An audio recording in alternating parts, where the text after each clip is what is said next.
Hey everybody, this is Francesco Abbruzzino with the Uncensored Report, talking a little bit about millennials, and not just millennials. I would say just about Generation X, Y, Z, T, L, M, and Z out there, and how we're on a brink of a mental crisis.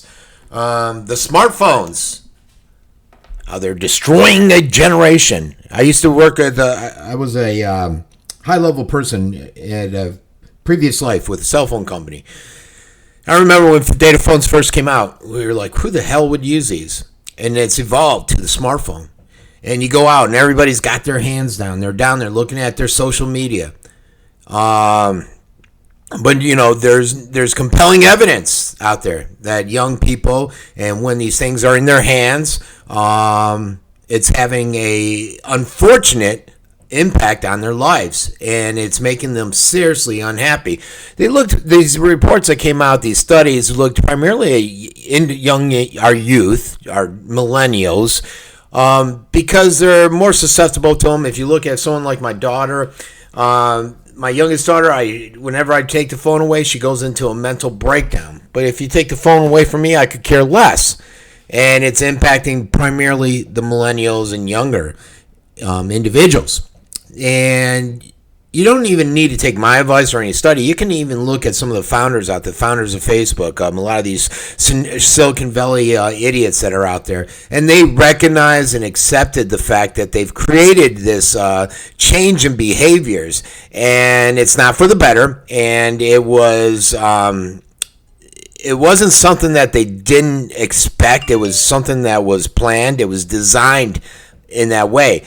If you look at Sean Parker, who I believe was Facebook's first president, he said he regretted helping to create social media and in the form that it's in. And that's basically, he said, knowing what he knows today and how it's evolved over time, and to understand the consequences of the unintended consequences, he's saying, of the network and how it's grown to billions of people and how it's literally changed the relationship that people are having within society and with each other. God only knows what's going on in their brains, and it is difficult to get away from it. And you're talking to me, people don't believe it, but I rarely go on and read Facebook. My family gets mad because I never see their status updates. I do go on and I post my articles. That's the extent of it. In Twitter, I go on, whenever my phone tweets. I have certain alerts set up. And if certain people post, it'll alert me. I'll look to see if it's of interest. I'll just look down. I'll read the 2 lines that come across. And if not, I put it down.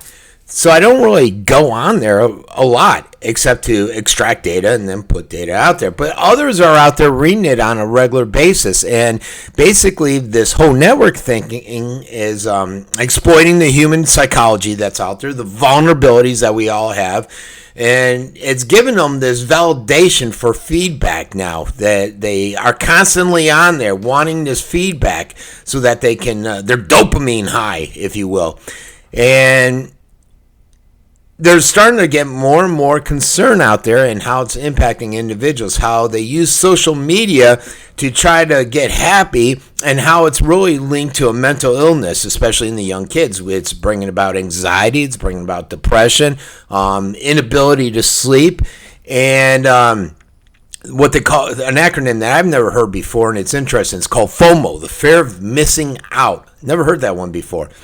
They looked at a Royal Society for Public Health in Britain, and they they did a study, and basically kids and adults from 12 to 24 believe that Facebook, Instagram, Snapchat, Twitter, and all this stuff has detrimental effects on the well-being of individuals, and that these platforms essentially exacerbated the anxiety and the depression that comes from it. And then we all know about the deprivation of sleep.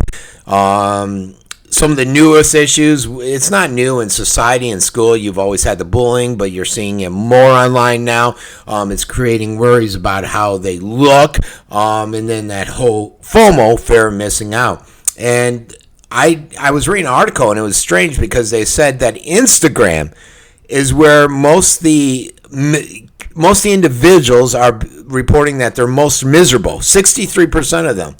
Now, I don't know if it's because the percentage or the concentration of individuals that are on there. I know it's mostly kids on Instagram and Snapchat.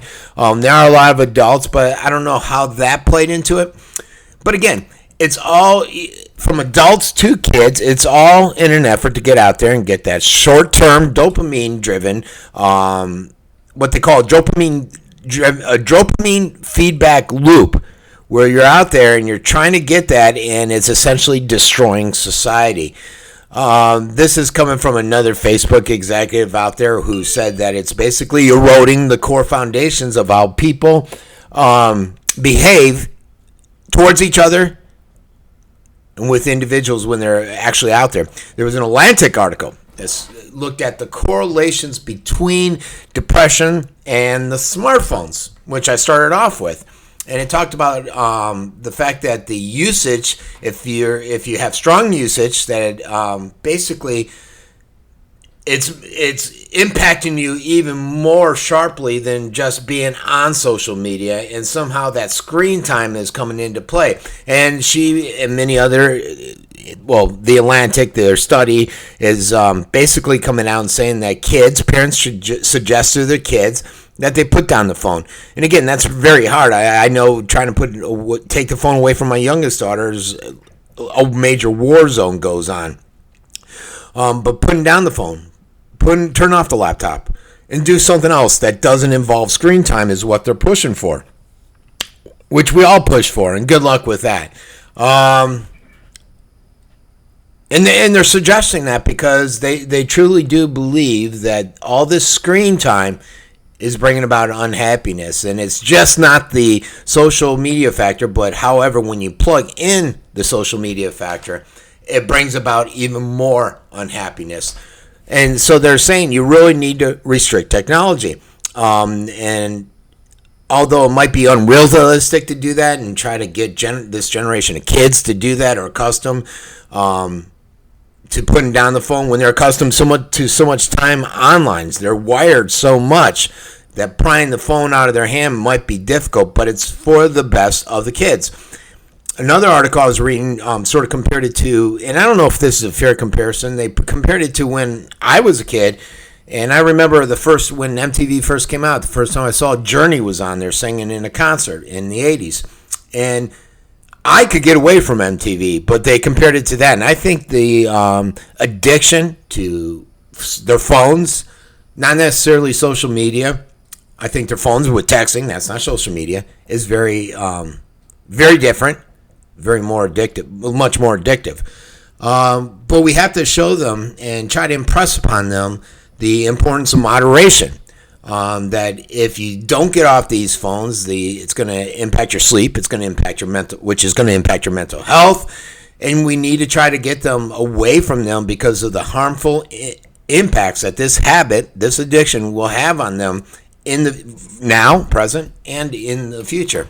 It was pretty interesting, and I think basically everything I said, we all know. We all know. We just got it. We have to act upon it. And trust me, I have a daughter. I know how hard it is to act upon it. It's very difficult. But essentially, social media and screen time is dumbing down our kids, making them very unhappy, and it's not good for society. What say you? This has been Francesco Abbruzzino with the Uncensored Report.